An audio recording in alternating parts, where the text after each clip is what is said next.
Our next evaluator is a lady who has been at Toastmasters for many, many years. I'm a past president. Her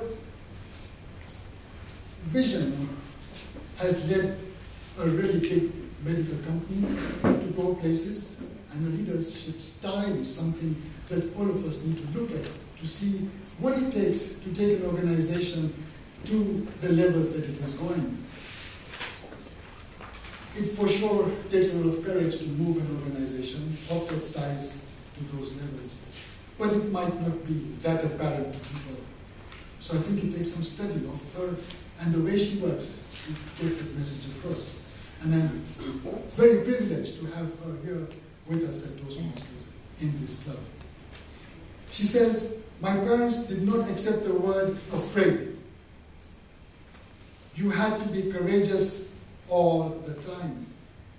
In whatever you decided to do, you did it with confidence and with conviction." My French is just brilliant, so I shall say it as Frenchy as I can. Toujours et avant,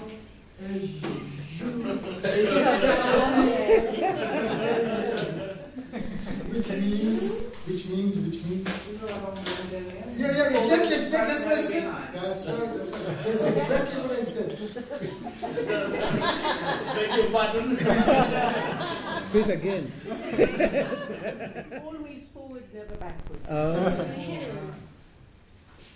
With that, I would like you all to welcome to the podium.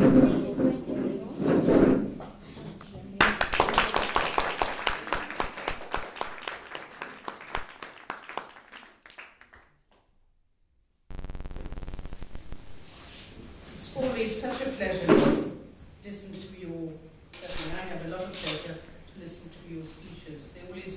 One always comes and leaves with some sense of having learned something, and I certainly have. And I really liked the use of humor. It was really so refreshing. 4 times you used it, and everybody laughed.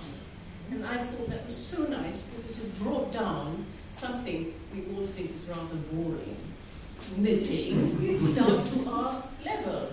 And somehow I feel, I'm much older than all of you, but the young people I would have thought will go back home and start taking up knitting. Certainly that's the feeling I had. There is some reinforcement of some areas, like your tendency of standing like this. And I think that Peter took, did you video the whole speech? You didn't. It's a pity, because that would have given you an opportunity to see yourself. And I think that is a tick. We all might have that. And I remember being told, don't do that, because it's old-fashioned.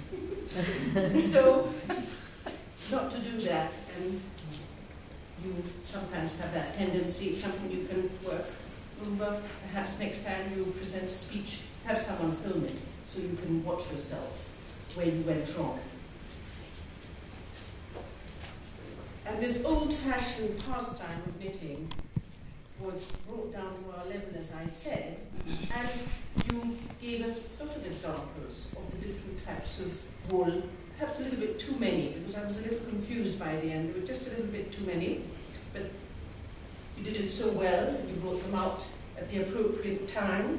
Perhaps the table you had here, on which you had them lying, should have been slightly bigger with so many things you wanted to tell us, because it was, you tried to put them back in place and you could see you were a little nervous. So, in my view, next time if you have, and you'd like to use visual aids, be more comfortable with that. Be more comfortable.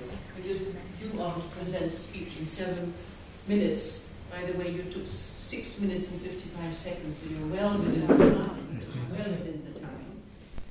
And so these are just small tips the next time you present your next speech. And I really think you should go on doing